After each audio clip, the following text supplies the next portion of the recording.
My precious brothers, sister, and darling children, ನನ್ನ ಅಮೂಲ್ಯ ಸಹೋದರ ಸಹೋದರಿಯೇ ಮತ್ತು ಪ್ರಿಯ ಮುದ್ದು ಮಕ್ಕಳೇ, welcome to the presence of the living God. ಜೀವಸ್ವರೂಪನಾದ ದೇವರ ಸನ್ನಿಧಾನಕ್ಕೆ ನಿಮಗೆ ಸುಸ್ವಾಗತ.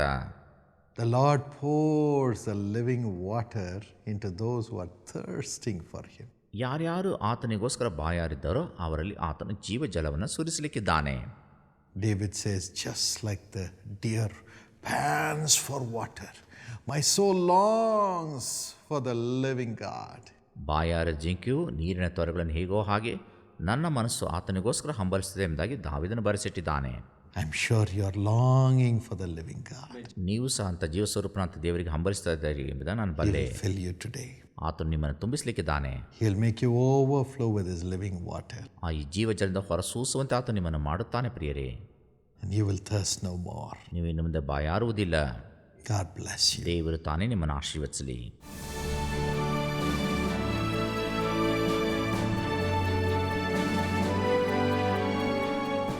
My precious friend, I'm here to answer that question. ನನ್ನ ಅಮೂಲ್ಯ ಸ್ನೇಹಿತರೆ, ಆ ಪ್ರಶ್ನೆಗೆ ಉತ್ತರ ಕೊಡಲಿಕ್ಕೆ ನಾನು ಇಲ್ಲಿದ್ದೇನೆ.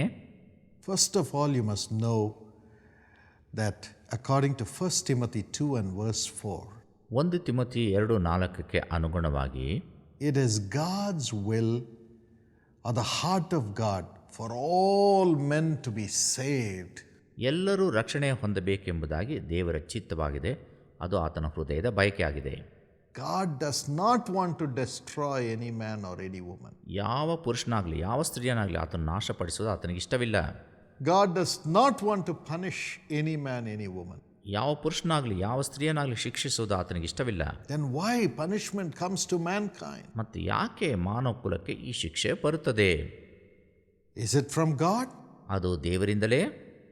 Let me explain this. ಅದನ್ನು ನಿಮಗೆ ವಿವರಿಸಲಿಕ್ಕಿದ್ದೇನೆ. If you read Genesis 1:27, ಆದಿಕಾಂಡ 1:27 ನೀವು ಓದಿ ನೋಡಿದರೆ, in His own image God created man. ತನ್ನ ಸ್ವಂತ ಸ್ವರೂಪದಲ್ಲಿ ದೇವರು ಮಾನವನನ್ನು ಉಂಟು ಮಾಡಿದ. If God has such a loving heart to create man in His own image, ಮಾನವನನ್ನು ತನ್ನ ಸ್ವಂತ ಸ್ವರೂಪದಲ್ಲಿ ಉಂಟು ಮಾಡಲಿಕ್ಕೆ ಅಂಥ ಒಂದು ಹೃದಯ ದೇವರಿಗೆ ಇರುವುದಾದರೆ, will that same God destroy man? ಅದೇ ದೇವರು ಮನುಷ್ಯನನ್ನು ನಾಶಪಡಿಸುತ್ತಾನಾ? Will that same God be waiting to punish and condemn mankind? ಅದೇ ದೇವರು ಮಾನವನನ್ನು ಅಪಹಾಸ್ಯ ಮಾಡಿ ಆತನನ್ನು ಶಿಕ್ಷಿಸುವುದಕ್ಕೆ ಇಷ್ಟಪಡುತ್ತಾನಾ? No. ಇಲ್ಲ, No. ಇಲ್ಲವೇ ಇಲ್ಲ. What destroys man? ಮಾನವನನ್ನು ನಾಶಗೊಳಿಸುವಂಥದ್ದು ಯಾವುದು? It is sin. ಅದು ಅವನ ಪಾಪ. It is sin. ಅದು ಅವನ ಪಾಪ. Romans 6:23 says, ರೋಮಾಪುರ 6:23 ಹೇಳ್ತದೆ, the wages of sin is death. ಪಾಪದ ಸಂಬಳ ಮರಣ ಎಂಬುದಾಗಿ. Look at what God did to the first man, Adam. ಮೊದಲನೇ ಮನುಷ್ಯನಾದ ಆದಾಮನಿಗೆ ದೇವರು ಮಾಡಿದ್ದನ್ನು ನೋಡ್ರಿ. He gave Adam and Eve all the authority over what God had created. ದೇವರು ಸೃಷ್ಟಿ ಮಾಡಿದ ಎಲ್ಲದರ ಮೇಲೆ ದೇವರು ಆದಾಮ ಹವ್ವಳರಿಗೆ ದೊರೆತನವನ್ನು ಕೊಟ್ಟಿದ್ದನು. God did not create the angels in His image.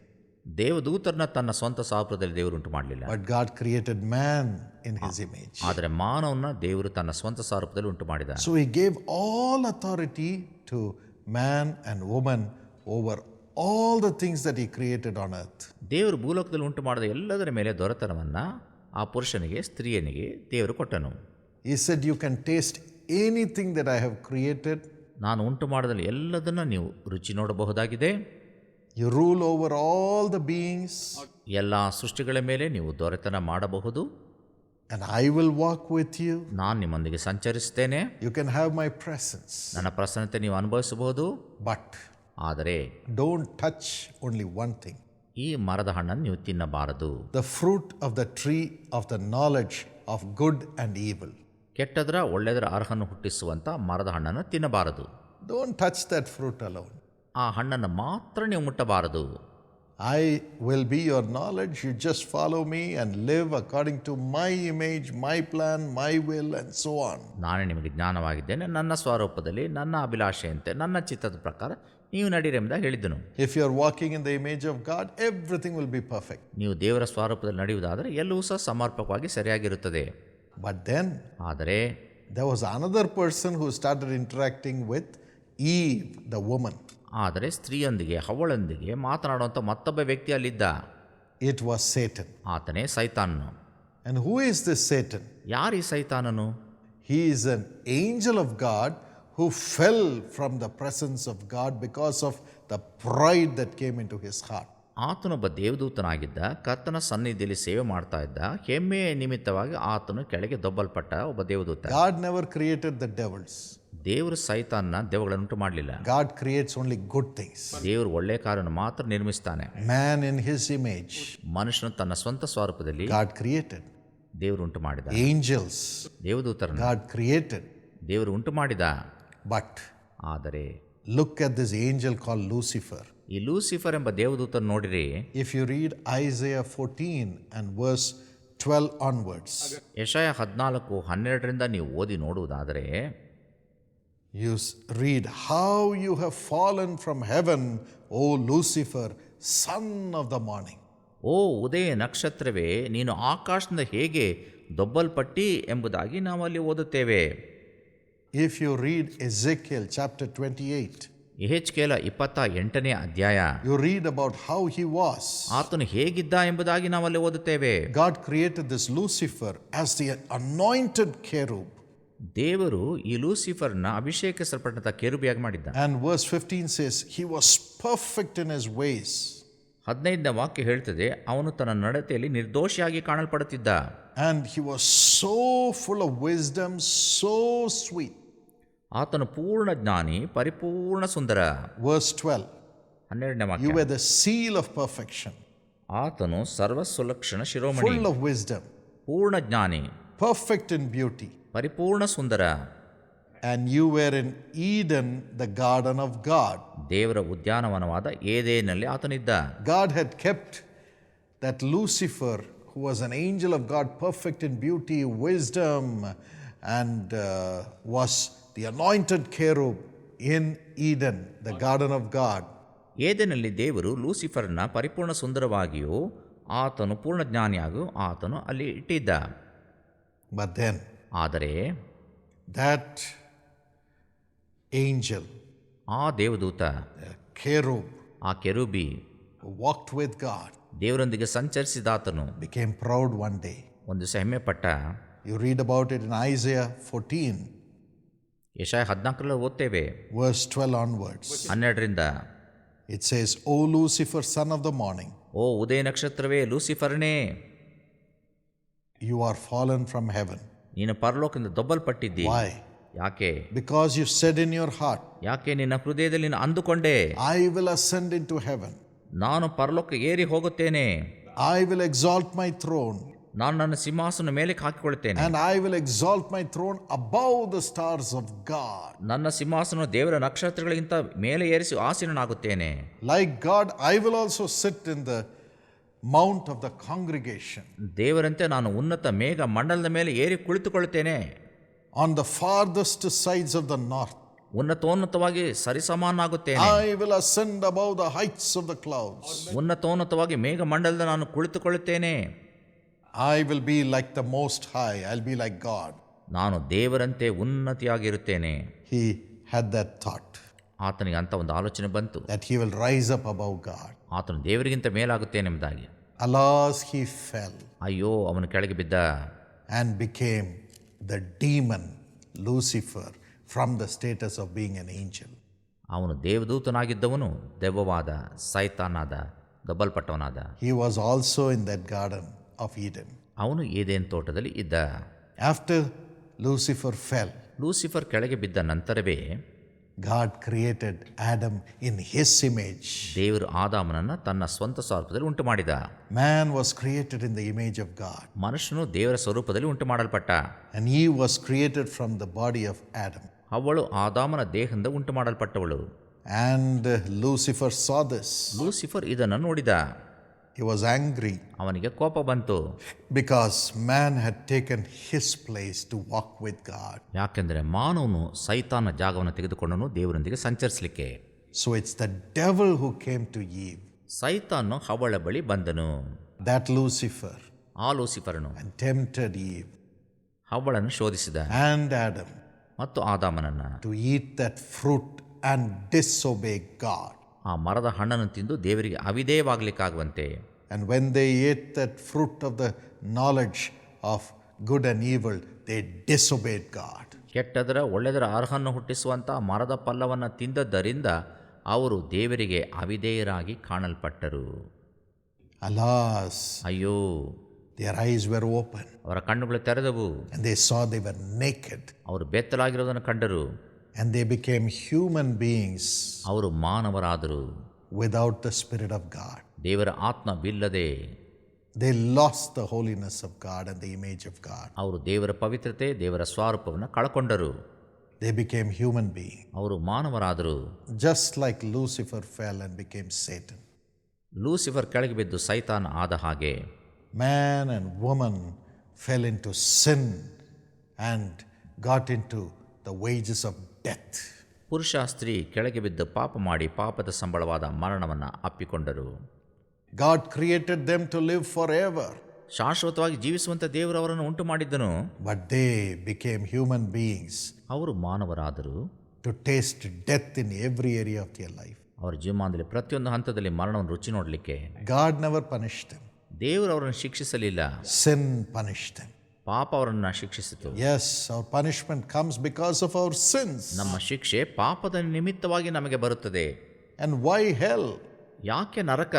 Along with the Lucifer, many angels revolted against God. ಲೂಸಿಫರ್ನೊಂದಿಗೆ ಅನೇಕ ದೇವದೂತರು ದೇವರಿಗೆ ವಿರೋಧವಾಗಿ ಕಾರ್ಯ ಮಾಡಿದರು. If you read 2 Peter 2:4, 2 ಪೇತ್ರ 2:4 ನೀವು ಓದಿ ನೋಡುವುದಾದರೆ the Bible says, ಸತ್ಯವೇದ ಹೇಳುತ್ತದೆ, For if God did not spare the angels who sinned, but cast them down to hell and delivered them into the chains of darkness to be reserved for judgment. ದೇವದೂತರು ಪಾಪ ಮಾಡಿದಾಗ ದೇವರು ಅವರನ್ನು ಸುಮ್ಮನೆ ಬಿಡದೆ ನರಕಕ್ಕೆ ದೊಬ್ಬಿ ನ್ಯಾಯ ತೀರ್ಪನ್ನು ಹೊಂದುವುದಕ್ಕೆ ಇಡಲ್ಪಟ್ಟವರಾಗಿರಬೇಕೆಂದು ಕತ್ತಲೆ ಗುಂಡುಗಳಿಗೆ ಒಪ್ಪಿಸಿದನು ಎಂಬುದಾಗಿ ಬರೆಯಲ್ಪಟ್ಟಿದೆ. Yes, these angels, along with Lucifer, who disobeyed God, they fell into hell. ಈ ದೇವದೂತರು ಲೂಸಿಫರ್ನೊಂದಿಗೆ ದೇವರಿಗೆ ಅವಿಧೇಯರಾಗಿ ನರಕಕ್ಕೆ ದೊಬ್ಬಲ್ಪಟ್ಟರು. Hell is a place created for Satan and his angels. ಸೈತಾನಿಗೂ ಆತನ ದೂತರಿಗೂ ಸೃಷ್ಟಿ ಮಾಡಲ್ಪಟ್ಟಂತಹ ಸ್ಥಳವೇ ನರಕ ಆಗಿದೆ ಪ್ರಿಯರೇ. Yes, it's not created by God for man. ಮನುಷ್ಯರಿಗೋಸ್ಕರ ದೇವರಿಂದ ಉಂಟು ಮಾಡಲ್ಪಟ್ಟದ್ದು ನರಕವಲ್ಲ. If you read Jude verse 6, ಯೂದ 6ನೇ ವಾಕ್ಯ ನೀವು ಓದಿ ನೋಡಿದರೆ, the Bible says, And the angels who did not keep their proper domain with God left their own habitation. ತಮ್ಮ ದೊರೆತನವನ್ನು ಕಾಪಾಡದೆ ತಮಗೆ ತಕ್ಕ ಸ್ಥಾನವನ್ನು ಬಿಟ್ಟ ದೇವದೂತರಿಗೆ, And they are in everlasting chains under darkness, ಅಂಥವರಿಗೆ ದೇವರು ನಿತ್ಯವಾದ ಬೇಡಿಗಳನ್ನು ಹಾಕಿ ಆ ಕತ್ತಲೆ ಲೋಕದಲ್ಲಿ for ಇಟ್ಟಿದ್ದಾನೆ, the judgment of the great day. ಆ ಮಹಾದಿನದಲ್ಲಾಗುವ ದಂಡನೆಗೋಸ್ಕರ. So hell has been reserved for the angels who fell from God. ಹಾಗಾಗಿ ದೇವರಿಂದ ಅವಿಧೇಯರ ಕೆಳಗೆ ದೊಬ್ಬಲ್ಪಟ್ಟಂಥ ದೇವದೂತರಿಗೆ ನರಕ ಸಿದ್ಧವಾಗಿದೆ. So when man also fell obeying Satan, ಹೀಗಾಗಿ ಸೈತಾನಿಗೆ ವಿಧೇಯನಾಗಿ ದೇವರಿಗೆ ಅವಿಧೇಯನಾಗಿ ಮಾನವ ಕೆಳಗೆ ಬಿದ್ದಾಗ Satan and his angels take them to where they are. ಸೈತಾನ ಮತ್ತು ಆತನ ದೇವದೂತರು ಅವರಿರುವಂಥ ಸ್ಥಳಕ್ಕೆ ಮಾನವನು ಕೊಂಡೊಯ್ಯುತ್ತಾರೆ. Yes, God only cries for humanity. ದೇವರು ಮಾನವ ಕುಲಕ್ಕೆ ನಿಜವಾಗಲೂ ಸಹ ಅಳುತ್ತಾನೆ. All our groanings go to him. ನಮ್ಮೆಲ್ಲ ನರಳಾಟ ಆತನ ಬಳಿ ಹೋಗುತ್ತದೆ. And that's why he took the form of a human being. ಆದ್ದರಿಂದ ಆತನು ನರಾವತಾರ ಎತ್ತಿದನು. God is a just God. ದೇವರು ನ್ಯಾಯ ಸ್ವರೂಪನಾಂತ ದೇವರು. He is a righteous God. ಆತನು ನೀತಿವಂತನಾದ ದೇವರು. So he has to follow the norms of righteousness. ಆತನು ನೀತಿವಂತಿಕೆಯ ನ್ಯಾಯ ನಿಯಮಗಳನ್ನು ಪಾಲಿಸಲೇಬೇಕಾಗುತ್ತದೆ. He allows us to decide ಆತನು ತೀರ್ಪು ಮಾಡಲಿಕ್ಕೆ ನಮಗೆ ಬಿಡುತ್ತಾನೆ, whether we want to follow the ways of God, the righteousness, or the ways of the devil. ದೇವರ ನೀತಿವಂತಿಕೆ ಮಾರ್ಗವನ್ನು ಅನುಸರಿಸಬೇಕು ಅಥವಾ ಸೈತಾನ ದುಷ್ಟ ಕಾರ್ಯಗಳನ್ನು ಅನುಸರಿಸಬೇಕು. ತೀರ್ಮಾನ ನಮಗೆ ಆತನು ಬಿಟ್ಟಿದ್ದಾನೆ. He told me when I was 6 years old. ನಾನು 6 ವರ್ಷವಿದ್ದಾಗ ಆತ ನನಗೆ ಹೇಳಿದನು. He said, Paul, ಆತನು ಹೇಳಿದ, Pal, you're entering into life. ನೀನು ಜೀವಿತದಲ್ಲಿ ಪ್ರವೇಶ ಮಾಡ್ತಿದ್ದಿ. I'm going to lay 2 types of paths before you. 2 ವಿಧವಾದ ಮಾರ್ಗಗಳನ್ನು ನಿನ್ನ ಮುಂದೆ ಇಡುತ್ತೇನೆ. One, the path of a fish. ಒಂದು ಮೀನಿನ ಮಾರ್ಗ. It goes straight in the water. ಅದು ನೀರಿನಲ್ಲಿ ನೇರವಾಗಿ ಹೋಗುತ್ತದೆ. The other, the path of a crab. ಮತ್ತೊಂದು ಏಡಿಯ ಆತ್ಮ. It always goes in a crooked direction. ಅದು ಯಾವಾಗಲೂ ಸಹ ಅಡ್ಡದಿಡ್ಡಿ ಓಡಾಡುತ್ತದೆ. It's up to you to choose ಆರಿಸಿಕೊಳ್ಳುವಂತ ನಿನಗೆ ಬಿಟ್ಟಿದ್ದು, which path you are going to take. ಯಾವ ಮಾರ್ಗದಲ್ಲಿ ನೀನು ಹೋಗಬೇಕೆಂಬುದಾಗಿ. So that time I prayed, Lord, I must live a righteous life. ಆಗ ನಾನು ಪ್ರಾರ್ಥನೆ ಮಾಡಿದೆ, ನಾನು ನೀತಿವಂತಿಕೆ ಜೀವಿತವನ್ನು ಜೀವಿಸಬೇಕೆಂಬುದಾಗಿ. I must follow the path of a fish. ನಾನು ಮೀನಿನ ಮಾರ್ಗವನ್ನು ಹಿಡಿಬೇಕೆಂಬುದಾಗಿ. But when I was 17 years old, ಆದರೆ 17 ವರ್ಷವಿದ್ದಾಗ I gave my life to sin. ನಾನು ಪಾಪಕ್ಕೆ ನನ್ನ ಜೀವಿತ ಒಪ್ಪಿಸಿಕೊಟ್ಟೆ. Evil habits came. ಕೆಟ್ಟ ಅಭ್ಯಾಸಗಳು ಬಂದವು. It took me away from God. ಅದು ದೇವರಿಂದ ನನ್ನನ್ನು ದೂರ ಮಾಡಿತು. I fell in darkness. ನಾನು ಅಂಧಕಾರದಲ್ಲಿ ಬಿದ್ದೆ. Lost my peace. ನನ್ನ ಸಮಾಧಾನ ಕಳ್ಕೊಂಡೆ. Had a terrible headache always. ಭಯಂಕರ ತಲೆನೋವು ಯಾವಾಗಲೂ ಇರುತ್ತಿತ್ತು. Lost my grace to study. ಓದಲಿಕ್ಕೆ ಆ ಕೃಪೆ ಕಳೆದುಕೊಂಡೆ. Failed in my exams. ಪರೀಕ್ಷೆಯಲ್ಲಿ ಫೇಲ್ ಆದೆ. I was afraid. ನನಗೆ ಭಯ ಉಂಟಾಯಿತು. I could not mix with people. ನಾನು ಜನರೊಂದಿಗೆ ಬೆರೆಯಲಿಕ್ಕೆ ಆಗಲಿಲ್ಲ. Felt so lonely. ಒಂಟಿಗನಾದೆ. I hated being with my parents. ನನ್ನ ತಂದೆ ತಾಯಿಯೊಂದಿಗಿರುವುದನ್ನು ದ್ವೇಷಿಸುತ್ತಿದ್ದೆ. Oh, I was lonely. ನಾನು ಒಬ್ಬಂಟಿಗನಾಗಿದ್ದೆ. I was lonely. ನಾನು ಒಬ್ಬಂಟಿಗನಾಗಿದ್ದೆ. I was lonely. ಒಬ್ಬಂಟಿಗನಾಗಿದ್ದೆ. That's what the devil does. ಅದನ್ನೇ ಸೈತಾನ ಮಾಡುವಂಥದ್ದು. Takes us away from God, ನಮ್ಮನ್ನು ದೇವರಿಂದ ದೂರ ಮಾಡ್ತಾನೆ. from our loved one. ನಮ್ಮ ಪ್ರೀತಿ ಪಾತ್ರರಿಂದ Makes us hate everybody. ಎಲ್ಲರನ್ನ ದ್ವೇಷಿಸುವಂತೆ ಮಾಡುತ್ತದೆ. And like Judas, many commit suicide ಯೂದನಂತೆ ಅನೇಕರು ಆತ್ಮಹತ್ಯೆ ಮಾಡಿಕೊಳ್ಳುತ್ತಾರೆ. because of the guilt. ಯಾಕೆಂದ್ರೆ ಅಪರಾಧದ ನಿಮಿತ್ತ. That's hell on earth. ಅದೇ ಭೂಲೋಕದಲ್ಲಿರುವಂಥ ನರಕ. That's where the devil takes people who commit sin. ಪಾಪ ಮಾಡುವಂಥ ಜನರನ್ನ ಸೈತಾನು ಕೊಂಡೊಯ್ಯುವಂಥ ಸ್ಥಳವೇ ನರಕ. And after they die, ಅವರು ಸತ್ತ ನಂತರ alas, they take them to where they are in the darkness and in the fire. ಅವರಿರುವಂಥ ಆ ಒಂದು ಅಂಧಕಾರಕ್ಕೂ ಆ ಒಂದು ಬೆಂಕಿ ಜಾಗಕ್ಕೂ ಸೈತಾನ ಅವನ ದೂತರು ಇವರನ್ನು ಕೊಂಡೊಯ್ಯುತ್ತಾರೆ. But thank God, ಅದು ದೇವರಿಗೆ ಸ್ತೋತ್ರ. because of the prayers of my parents, ನನ್ನ ತಂದೆ ತಾಯಿ ಪ್ರಾರ್ಥನೆ ನಿಮಿತ್ತ one day God intervened in my life. ಒಂದು ದಿವಸ ದೇವರು ನನ್ನ ಹೃದಯವನ್ನು ಪ್ರವೇಶಿಸಿದ. Gave me the strength to cry to Jesus. ಯೇಸುವಲ್ಲಿ ಮೊರೆ ಇಡಲಿಕ್ಕೆ ಬಲವನ್ನು ಕೊಟ್ಟ. The only way is to cry to Jesus for help. ಒಂದೇ ಒಂದು ಮಾರ್ಗ, ಸಹಾಯಕ್ಕೆ ಯೇಸುವನ್ನು ಮಾತ್ರ ಕೂಗಬೇಕು. Until you cry and say, Jesus, help me, he cannot help you because he is so righteous. Yesu Krista ನೀತಿವಂತನಾಗಿರುವುದರಿಂದ ನೀವು ಕರೆಯದ ಹೊರತು ಆತ ನಿಮಗೆ ಸಹಾಯ ಮಾಡಲು ಶಕ್ತನಾಗಿರುವುದಿಲ್ಲ. Thank God for the plan of God in your life. ನಿಮ್ಮ ಜೀವಮಾನದಲ್ಲಿ ದೇವರ ಯೋಜನೆಗೋಸ್ಕರ ದೇವರಿಗೆ ಸ್ತೋತ್ರ. Jesus has paid the price on the cross and shed his blood for us. Yesu Krista ನಮಗೋಸ್ಕರ ಕ್ರಯವನ್ನು ಕೊಟ್ಟು ಶಿಲುಬೆಯಲ್ಲಿ ರಕ್ತ ಸುರಿಸಿದ್ದಾನೆ. The blood of Jesus cleanses us from all sins. ಯೇಸುವಿನ ರಕ್ತ ಸಕಲ ಪಾಪದಿಂದ ನಮ್ಮನ್ನು ನಿವಾರಣೆ ಮಾಡಿ ಶುದ್ಧಿ ಮಾಡುತ್ತದೆ. By the blood of Jesus Christ we are able to overcome the powers of sin that the devil sends into our lives. ಸೈತಾನ ನಮ್ಮ ಜೀವನ ತರುವಂಥ ಎಲ್ಲ ದುಷ್ಟ ಕಾರ್ಯಗಳಿಂದ ಯೇಸು ಕ್ರಿಸ್ತನ ರಕ್ತದ ಮುಖಾಂತರವಾಗಿ ನಾವು ಜಯವನ್ನು ಹೊಂದಲಿಕ್ಕೆ ಸಾಧ್ಯ. So if you cry to Jesus today ಈ ದಿವಸ ನೀವು ದೇವರಲ್ಲಿ ಮೊರೆ ಇಡುವಾಗ and say, Lord, forgive me. ಕರ್ತನೇ ನನ್ನನ್ನು ಕ್ಷಮಿಸೆಂಬುದಾಗಿ ಹೇಳುವಾಗ, Wash me with your blood. ನಿನ್ನ ರಕ್ತದಿಂದ ನನ್ನ ತೊಳೆಯೆಂಬುದಾಗಿ ಹೇಳುವಾಗ, Make me your child. ನಿನ್ನ ಮಗುವಾಗಿ ನನ್ನ ಮಾಡೆಂಬುದಾಗಿ ಹೇಳುವಾಗ Jesus will intervene. ಯೇಸು ಅಲ್ಲಿ ಮಧ್ಯವರ್ತಿಯಾಗಿ ಬರ್ತಾನೆ. He said, ask and it shall be given. ಬೇಡಿಕೊಳ್ಳಿರಿ ಅದು ನಿಮಗೆ ದೊರೆಯುವುದೆಂಬುದಾಗಿ ಹೇಳಿದ್ದಾನೆ. Ask anything in my name, the name of Jesus, it shall be given to you. I will do it. ಯೇಸು ಎಂಬ ನನ್ನ ನಾಮದಲ್ಲಿ ನೀವು ಏನೇ ಬೇಡಿಕೊಂಡ್ರು ನಾನು ಅದನ್ನು ನಿಮಗೆ ಕೊಡುತ್ತೇನೆ ಎಂಬುದಾಗಿ ಆತನು ಹೇಳಿದ್ದಾನೆ. I cried. ನಾನು ಮೊರೆಯಿಟ್ಟೆ. I said, Jesus, I have sinned. ಯೇಸುವೇ ನಾನು ಪಾಪ ಮಾಡಿದ್ದೇನೆ ಅಂದೆ.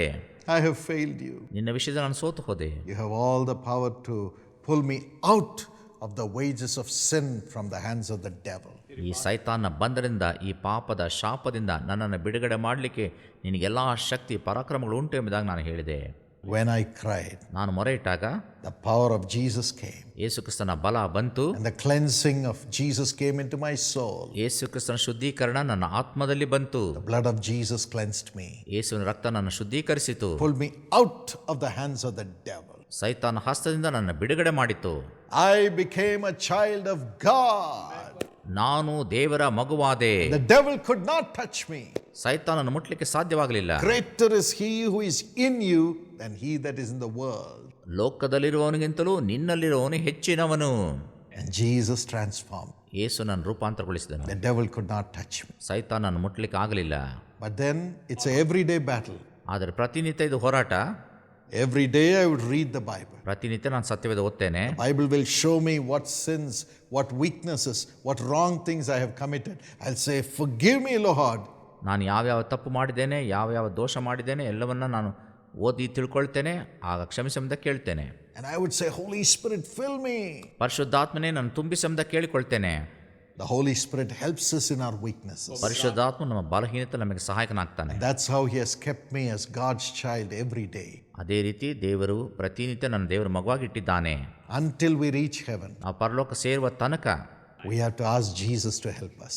ಯೇಸುವನ್ನ ನಾವು ಸಹಾಯಕ್ಕೋಸ್ಕರ ಬೇಡಿಕೊಳ್ಳಬೇಕು. He is a loving God. ಆತನ ಪ್ರೀತಿಸುವಂತ ದೇವರು. When you ask Him, ನೀವು ಬೇಡಿಕೊಳ್ಳುವಾಗ He will help you through the blood of Jesus, ಯೇಸುವಿನ ರಕ್ತದ ಮುಖಾಂತರ ಆತನ ಸಹಾಯ ನೀಡುತ್ತಾನೆ. through the word of God, ದೇವರ ವಾಕ್ಯದ ಮುಖಾಂತರ, through the Holy Spirit. ಪರಿಶುದ್ಧಾತ್ಮನ ಮುಖಾಂತರ And He will save you from the hands of the devil. ಸೈತಾನ ಹಸ್ತದಿಂದ ನಿಮ್ಮನ್ನು ಆತನು ಬಿಡಿಸುತ್ತಾನೆ. Will you cry to God? ದೇವರಲ್ಲಿ ಮೊರೆ ಇಡುವಿರಾ? You can be saved from hell. ನೀವು ನರಕದಿಂದ ತಪ್ಪಿಸಿಕೊಳ್ಳಬಹುದು. You can be saved from the hands of the devil. ಸೈತಾನ ಹಸ್ತದಿಂದ ನೀವು ಬಿಡುಗಡೆ ಹೊಂದಬಹುದು. Call on the name of Jesus. ಯೇಸು ಎಂಬ ಹೆಸರನ್ನು ಕೂಗಿ ಕರೆಯಿರಿ. Believe in the name of Jesus. ಯೇಸು ಎಂಬ ನಾಮದಲ್ಲಿ ವಿಶ್ವಾಸವಿಡಿರಿ. You will be saved. ನೀವು ರಕ್ಷಣೆ ಹೊಂದುವಿರಿ. Jesus is alive. Yesu ಜೀವಿಸುವನಾಗಿದ್ದಾನೆ. He is God. ಆತನು ದೇವರು. But yet He is with you, ಆದರೂ ಆತನು ನಿಮ್ಮೊಂದಿಗಿದ್ದಾನೆ, waiting to take you away from the hands of the devil. ಸೈತಾನ ಹಸ್ತದಿಂದ ನಿಮ್ಮನ್ನು ತೆಗೆದುಕೊಂಡು ಹೋಗಲಿಕ್ಕೆ ಸಿದ್ಧನಿದ್ದಾನೆ. Give your life to Jesus. ನಿಮ್ಮ ಜೀವಿತವನ್ನು ಯೇಸುವಿಗೆ ಸಮರ್ಪಿಸಿರಿ. Now He will change you. ಈಗ ಆತ ನಿಮ್ಮನ್ನು ಮಾರ್ಪಾಡು You ಮಾಡ್ತಾನೆ. don't need to go to hell. ನೀವು ನರಕಕ್ಕೆ ಹೋಗುವಂತ ಅವಶ್ಯಕತೆ ಇಲ್ಲ. Jesus is a loving God. ಯೇಸು ಕ್ರಿಸ್ತನು ಪ್ರೀತಿಸುವಂತಹ ದೇವರು. He will take you into heaven, ಆತ ನಿಮ್ಮನ್ನು ಪರಲೋಕ ಕೊಂಡೊಯ್ತಾನೆ. provided you ask, ಆದರೆ ನೀವು ಕೇಳಿದರೆ ಮಾತ್ರ. provided you long to live a holy life, ನೀವು ಪವಿತ್ರ ಜೀವಿತವನ್ನು ಜೀವಿಸಲಿಕ್ಕೆ ಇಷ್ಟಪಟ್ಟರೆ ಮಾತ್ರ. provided you cry to Jesus to save you. ನಿಮ್ಮನ್ನು ರಕ್ಷಿಸಲಿಕ್ಕೆ ನೀವು ದೇವರಲ್ಲಿ ಬೇಡಿಕೊಂಡರೆ ಮಾತ್ರ. Fall on your face and cry to Jesus now. ಬೋರಲ್ಲಿ ಬಿದ್ದು ಯೇಸುವಲ್ಲಿ ಬೇಡಿಕೊಳ್ಳಿರಿ ರಕ್ಷಿಸಲಿಕ್ಕೆ. Shall we pray together? ನಾವು ಒಟ್ಟಾಗಿ ಪ್ರಾರ್ಥಿಸೋಣವೇ? Father, ತಂದೆಯೇ, Jesus, ಯೇಸುವೇ, today save your people. ಇಂದೇ ನಿನ್ನ ಜನರನ್ನು ರಕ್ಷಿಸು ಸ್ವಾಮಿ. Deliver them from the hands of the wicked devils, Lord. ಈ ದುಷ್ಟ ಆತ್ಮದಿಂದ ನಿನ್ನ ಮಕ್ಕಳನ್ನು ನೀನು ಬಿಡುಗಡೆ ಮಾಡು. Take over their minds, their souls, their spirits, and cleanse them with thy blood as they are crying to you, Lord. ಅವರು ನಿನ್ನಲ್ಲಿ ಮೊರೆ ಇಡುವಾಗ ನಿನ್ನ ರಕ್ತದ ಮುಖಾಂತರ ಅವರ ದೇಹ ಆತ್ಮ ಶರೀರಗಳನ್ನು ತೊಳೆದು ಶುದ್ಧೀಕರಿಸು ಸ್ವಾಮಿ. In Jesus' name, ಯೇಸುವಿನ ನಾಮದಲ್ಲಿ I command every evil habit, every sin, every curse of sin that is tormenting them to come out of their lives in Jesus' name. ಅವರನ್ನು ಬಾಧಿಸ್ತಾ ಇರುವಂಥ ಎಲ್ಲ ದುರಾತ್ಮಗಳು, ಎಲ್ಲ ಅಂಧಕಾರದ ಶಕ್ತಿಗಳು ಎಲ್ಲವೂ ಸಹ ಯೇಸು ನಾಮದಲ್ಲಿ ಹೊರಗೆ ಬರಲಿಕ್ಕಾಗುವಂತೆ ಅಪ್ಪಣೆ ಕೊಡುತ್ತಿದ್ದೇನೆ. Lord, I unite my heart with thy child who is crying, and I pray that you will wash them with your blood, Jesus. ಕರ್ತನೆ, ನನ್ನೊಂದಿಗೆ ಸೇರಿ ಪ್ರಾರ್ಥನೆ ಮಾಡುವಂಥ ಎಲ್ಲರ ಮಧ್ಯದಲ್ಲಿ ಸ್ವಾಮಿ ನಿನಗೋಸ್ಕರ ನಾನು ಬೇಡಿಕೊಳ್ತಿದ್ದೇನೆ, ಅವರನ್ನು ಶುದ್ಧೀಕರಿಸೆಂಬುದಾಗಿ. Lift them up. ಅವರನ್ನು ಉನ್ನತಿ ಕೊಂಡೈ, Lift him up. ಉನ್ನತಿ ಕೊಂಡೈ, Lift her up. ಆಕೆಯನ್ನು ಉನ್ನತಿ ಕೊಂಡೈ. And let them be saved from hell ಅವರು ನರಕದಿಂದ ತಪ್ಪಿಸಿಕೊಳ್ಳಲಿ. and become the child of Jesus.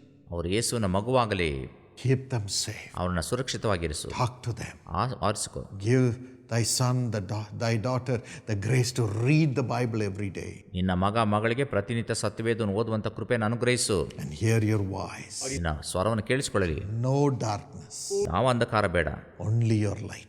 ನಿನ್ನ ಬೆಳಕು ಮಾತ್ರ. No temptation, ಯಾವ ಶೋಧನೆ ಬೇಡ, only victory ಬರೀ ಜಯ and holiness. ಮತ್ತು ಪವಿತ್ರತೆ. Fill them, Lord. ಅವರನ್ನು ತುಂಬಿಸು ಕರ್ತನೆ. Make them more than a conqueror. ಅವರನ್ನು ಪೂರ್ಣ ಜಯಶಾಲಿಗಳನ್ನಾಗಿ ಮಾರ್ಪಾಡು In ಮಾಡು. Jesus' name. ಯೇಸುವಿನ ನಾಮದಲ್ಲಿ Thank you, Lord. ವಂದನೆ ಕರ್ತನೆ. Thank you, Lord. ವಂದನೆ ಕರ್ತನೆ. Thank you, Lord. ವಂದನೆ ಕರ್ತನೆ. Amen. Amen. God bless you, my friend. ನನ್ನ ಪ್ರಿಯ ಸ್ನೇಹಿತರೆ, ದೇವರು ನಿಮ್ಮನ್ನು ಆಶೀರ್ವದಿಸಲಿ. Stay as God's child. ದೇವರ ಮಗುವಾಗಿಯೇ ನೀವು ಜೀವಿಸಿರಿ.